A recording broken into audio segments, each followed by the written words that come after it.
Salut, salut. Allez, ben, on se retrouve pour quelque chose de pas très marrant. A priori, hein. A priori, bien sûr. Oui. J'avais envie de vous parler de masse. Non, pas Dominique. De masse volumique. Bah oui, parce que bon, on est toujours sur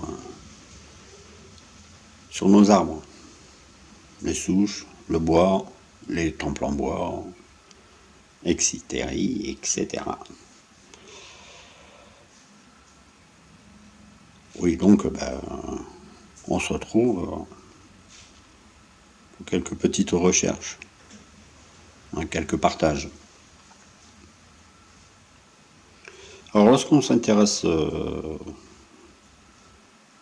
va dire, à cette théorie, j'aime bien ce mot en fait, théorie. Théorie ou théoblé. Ah, je suis à l'avoine. Et donc, alors, les masses volumiques, c'est très intéressant. Alors, du coup, j'ai pensé, il faudrait peut-être regarder en fait, le poids du bois, on va dire. Puis on va regarder ça en termes de mètres cubes. Hein. Donc, un cube, 1 mètre par 1 mètre, voilà, un carré d'1 mètre par 1 mètre. Hein. Ça sera toujours en mètres cubes. Alors, il m'est venu l'idée d'aller jeter quand même un coup d'œil sur les essences de bois et autres. Ben, voilà, ben, c'est pas compliqué, hein. Hop, tapez ça sur l'ordi, masse volumique, puis voilà, puis vous pouvez retrouver un petit peu de tout. Alors, en pensant au bois, aussi, ce serait intéressant de voir un petit peu la différence entre le bois et la roche. Allez, ben, on va regarder quelques chiffres. Ah, c'est par ordre alphabétique, apparemment. Alors, on a l'acacia. L'acacia que je vais regarder d'un petit peu plus près dans certains pays. Parce que je pense qu'il doit y avoir quelque chose à trouver là-dessus, sur l'acacia. Donc la masse volumique de l'acacia, là on nous donne 780 à 820. C'est en kilos, hein, en kilos pour 1 mètre cube. 780 à 820 kilogrammes. Là, par exemple, l'acajou, qu'on nous donne entre 560 et 850. Il y a des grosses variations. Après, je pense que ça peut dépendre soit du lieu, ou alors ce sont des données du bois sec ou moins sec, je sais pas trop en fait là. Mais je pense que ça doit être plutôt sont les variétés d'acacia, parce que les acacias, il y en a, je crois que il y a plusieurs dizaines de variétés d'acacia, hein, il me semble. Mais bon, je fais peut-être erreur, je sais pas. Alors, tenez, par exemple, on a le bouleau, qui est entre 520 kg et 730 kg du mètre cube. Le buis de France, de France qui est à 910. Ah, c'est plus lourd. Et étonnamment, on nous donne aussi le buis de Hollande. Alors, est-ce que c'est de la région de Hollande ou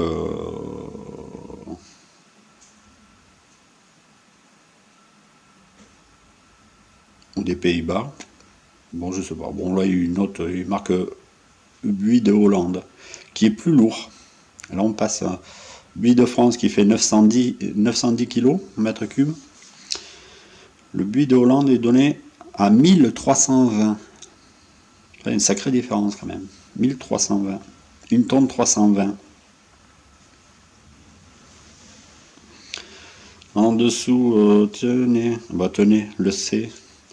Pour le cèdre, cèdre du Liban sec. 490. Là par contre c'est beaucoup plus bas. 490 kg au mètre cube. Et si je fais la vidéo, c'est justement par rapport à ça. Ça m'a donné une petite idée. J'avais pensé avant et voilà. On va continuer. On a le charme à 759, le châtaignier à 550, du chêne vert à 983, du cœur de chêne, et là il précise 60 ans, 1170, ou 1 tonne 170 au mètre cube. L'ébène aussi est relativement lourd. L'ébène est donné entre 1120 et 1200 kg. Donc 1 tonne 120 à 1 tonne 2 au mètre cube.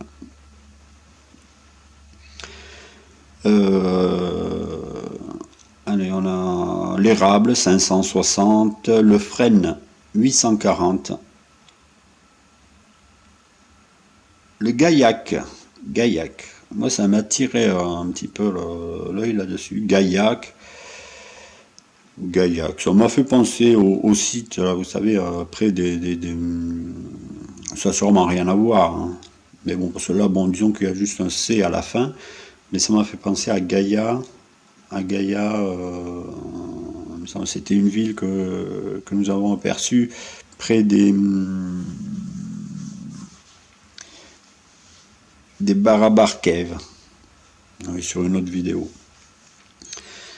Bon, ça m'a fait penser à ce lieu, quoi. Donc le gaillac, qui est très lourd aussi, 1339, 1 tonne 339 au mètre cube. Le hêtre est à 800. Voilà, ben vous irez voir un petit peu le teck est à 860. Et donc en fait, je voulais voir la différence entre les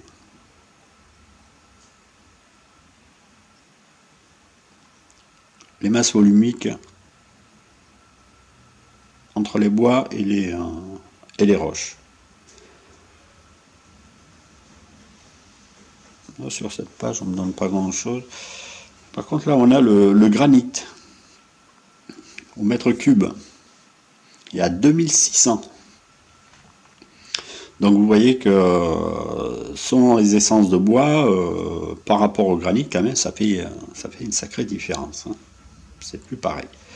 Le granit à 2600, donc 2 tonnes 600 au mètre cube. Le marbre un petit peu plus haut, 2700. 2 tonnes 700 au mètre cube. Qu'est-ce que nous avons d'autres?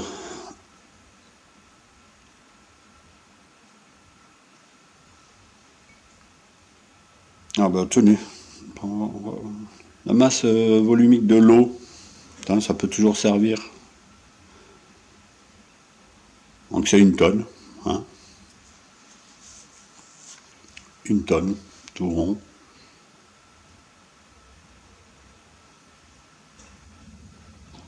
Donc voilà. Alors du coup, en regardant les masses volumiques, c'est vrai qu'avec voilà, étant donné que nous avons le cèdre du Liban, justement, j'ai pensé au drapeau du Liban, avec ce cèdre que l'on voit sur le drapeau libanais. Et du coup, eh ben, j'ai fait comme pour d'autres sites pour rechercher un petit peu les souches d'arbres. Euh, donc, automatiquement, ça m'a aiguillé vers le Liban et donc le cèdre. Ben, je vous invite à aller voir ce pays là sur les Google Maps ou les trucs comme ça, et de voir un petit peu la topographie. Bah, je n'ai pas été étonné de retrouver bien entendu des montagnes, bien sûr. Là, c'est très très intéressant, quoi. Très intéressant. Je vais essayer de ne pas le faire trop long, mais je vous invite tout de même à aller voir Byblos, pas très loin de la mer. Byblos où vous allez retrouver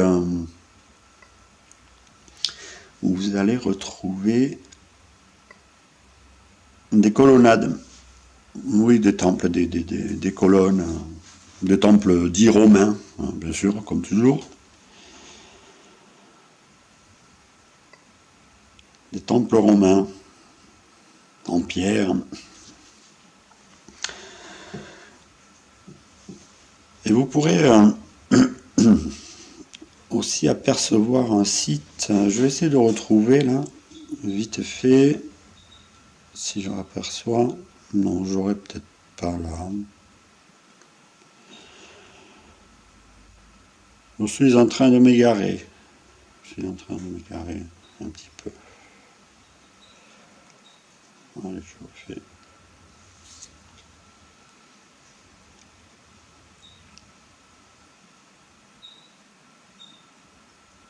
Hop, bon non. Allez, je voulais vous parler d'autre chose, mais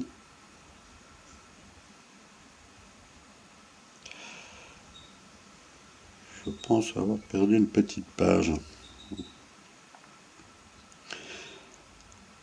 Oui, ben tenez, ça serait intéressant aussi pour ceux qui se posent des questions, hein, voilà, qui ont envie de fouiner. C'est intéressant d'aller voir un petit peu là, les bois, comment ils sont composés et selon les types d'essence, hein, ce qu'on retrouve. Alors, lorsqu'on parle de construction, généralement on nous dit qu'on utilise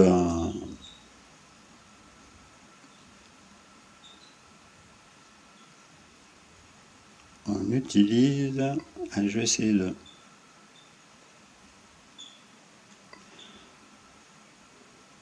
Bon, j'ai perdu la page, décidément.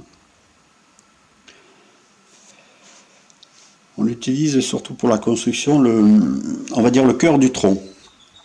Et cette partie-là, on l'appelle le duramen. Le duramen. Ça vient du latin durare, durer. C'est la partie interne du bois. Ça correspond aux zones d'accroissement les plus anciennes formées, qui ne comportent plus de cellules vivantes. Qui ne comportent plus de cellules vivantes. Appelé également bois de cœur ou bois parfait. Il s'agit d'un bois dur, compact, dense, sec et imputrescible. Souvent plus sombre que l'aubier. L'aubier, c'est ce que vous allez retrouver entre justement cette partie centrale du bois, le duramen, donc entre le duramen et l'écorce. Après, vous avez d'autres parties où vous pourrez approfondir le sujet pour ceux que ça intéresse.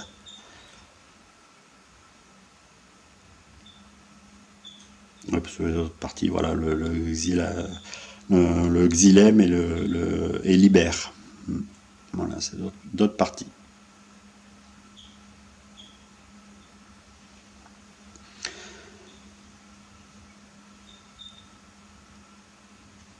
Là, c'est vraiment des recherches que vous pouvez faire. C'est très très intéressant au niveau des bois.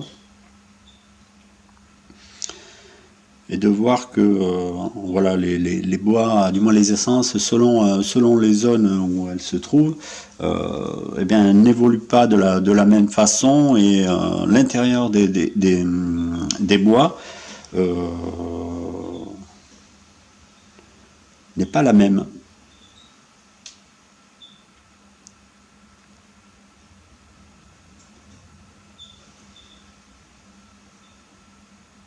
Vous allez retrouver, ça on vous parle voilà, de partie centrale du ramen, on vous parle de l'aubier, hein, on va dire c'est un peu comme la même partie, mais bon, vivante, hein, où la sève circule. Mais par contre, vous avez des arbres où l'on n'a pas d'aubier, en fait. Mais ça, c'est vraiment, voilà, il y a beaucoup de détails. Après, pour moi, je trouve ça vraiment très intéressant pour comprendre un petit peu comment évolue notre nature.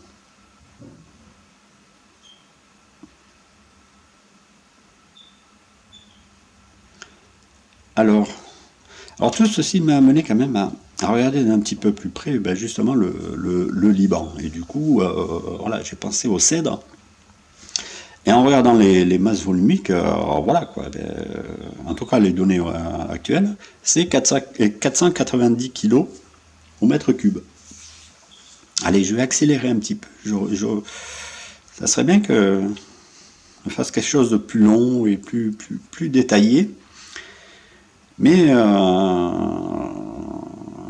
voilà, alors donc le cèdre du Liban. Le Liban, il faut voir un petit peu les sites que l'on retrouve là-bas. Avoir Byblos. Et si vous allez un petit peu à l'intérieur, eh ben, on tombe sur ben, voilà, on tombe sur Baalbek avec le temple de Jupiter, hein, entre autres, avec ses très grosses pierres à la base. Et à quelques pas du temple de Baalbek, on retrouve la pierre du Sud, ou la pierre de la femme enceinte, hein, qui est donnée pour à peu près 1000 tonnes. Et d'ailleurs, il y en a une autre qui a été retrouvée, je crois, il me semble, pour vérifier, en 98, je crois, mais peut-être que je me trompe. Une qui est plus grande encore, dans le même secteur, et qui est donnée pour un peu plus, 1200 tonnes. Mais du coup, allez, bah,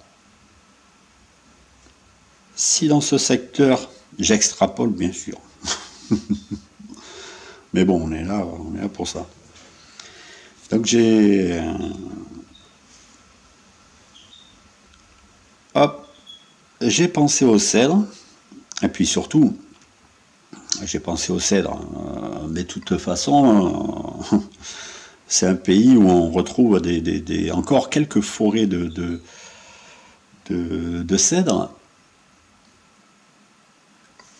quelques forêts de cèdre, avec encore des arbres très vieux, très vieux. Vous irez vérifier. C'est tout de même assez hallucinant.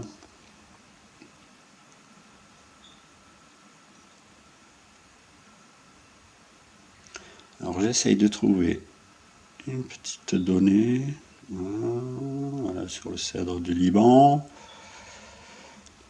Voilà, là on nous dit qu'on trouve le cèdre à partir de 1500 mètres d'altitude. On dit oui, dans l'étage montagnard de végétation du mont Liban. Étage occupé également par le sapin de Cilicie.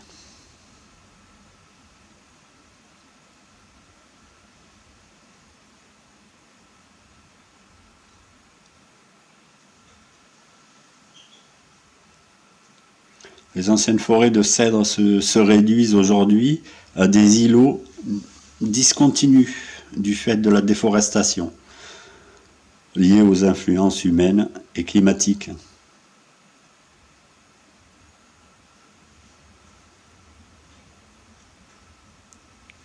Apparemment, il y en reste dans la région de Pcharé. Pcharé, ça commence par un B. B, Charé. Au nord, au pied du mont Macmel.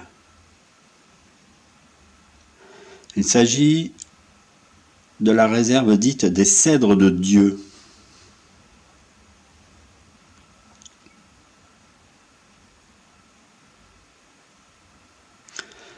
Et on nous dit aussi que cette forêt comporterait aujourd'hui 2 arbres trimillénaires. Trimillénaires. 3 millénaires. 3000 ans. 2 arbres trimillénaires. Il y a aussi 10 arbres millénaires et 363 plusieurs fois centenaires.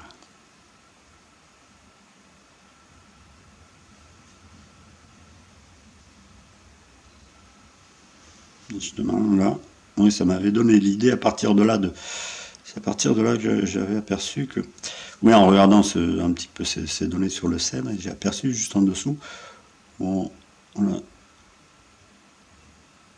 nous dit qu'il y a des zones moins célèbres, des forêts moins célèbres, à Tanourine, au Liban Nord, et à Djej, ou Djej, J-E-I-J, au niveau de Byblos. Et c'est justement à partir de là où j'ai fait cette petite recherche dont je viens de vous parler. Au niveau de Byblos, justement. Et c'est justement en allant regarder au niveau de Byblos, un petit peu le site, la configuration topographique, un petit peu aussi les monuments. Et à un moment donné, en fait, j'ai aperçu le nom d'une route. Et en fait, j'ai aperçu, à la base, je n'étais pas tout à fait sur ça, mais j'ai aperçu le nom d'une route. Après, on regardait un petit peu aux alentours, et j'ai aperçu, en fait, oui, j'ai aperçu que c'était la route de Baalbek. Ah, je lui dis, ah bah oui, tiens. Mais je ne m'attendais pas à ce que ce soit aussi près, quoi. J'avais un petit peu zappé l'affaire. Et du coup, allez, j'ai suivi la route. Ouais, bien sûr, sur l'écran. J'ai pas pris un billet d'avion. Non. Allez, donc, je me suis dit, oui, il faut aller voir. Hein. Il faut aller voir à Baalbek un petit peu la topographie aussi. Donc, voici Walou. Et alors, pour terminer, on va clore ce petit épisode. Mais c'est une petite mise en bouche, mais que je trouve quand même assez bien. Assez intéressante en tout cas. Donc alors ces cèdres, 490 kg du mètre cube. On atterrit où? Au Liban, Byblos, entre autres, Baalbek. Baalbek, on a ce temple, et puis cette pierre du Sud, une pierre de la femme enceinte, qui est donnée dans les 1000 tonnes. Normal, c'est de la roche aujourd'hui. Mais elle mesure, cette pierre, une vingtaine de mètres. Je vous rappelle, un tout petit peu plus. Et avec une section de 4 mètres environ. Et il y a un côté où c'est un petit peu plus large, ça passe de 4 mètres et quelques à 5 mètres. C'est pas taillé très droit. En tout cas, il y a une base qui est un petit peu plus large. Oui. Et en plus, sans crainte de casser cette masse, hein, parce qu'à ce moment-là, vous pouvez taper dessus, faire ce que vous voulez. Cette masse ne craint rien. Surtout pas vous. Donc voilà. Donc du coup, on passe d'un millier de tonnes à beaucoup moins. Alors, ceux que ça intéresse, eh ben, allez regarder ça de plus près, regardez bien les sites, la configuration, la topographie, les montagnes. Ah, voilà quoi, j'ai trouvé tout cela assez intéressant. Je veux bien qu'il n'y a pas grand monde qui s'intéresse. Bon, il y a deux, trois personnes au moins quand même. Allez, je vous embrasse. Et puis à bientôt. Bonne journée à tous. Ciao, ciao.